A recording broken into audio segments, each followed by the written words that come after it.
What is the average electrician salary in Pakistan?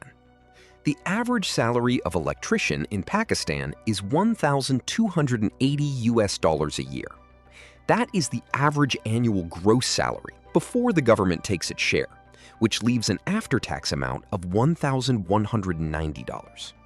If you break that down to monthly income, your take-home pay comes out to roughly $99.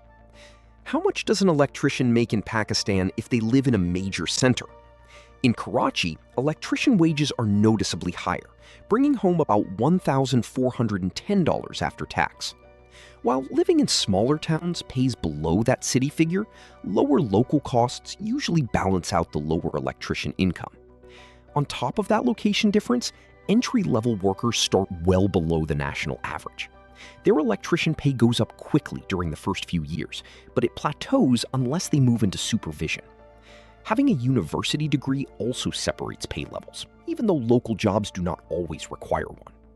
And education helps you move into higher-paying positions like electrical inspector or project manager. That same advantage applies to specializations, where extra technical skills help you earn far more.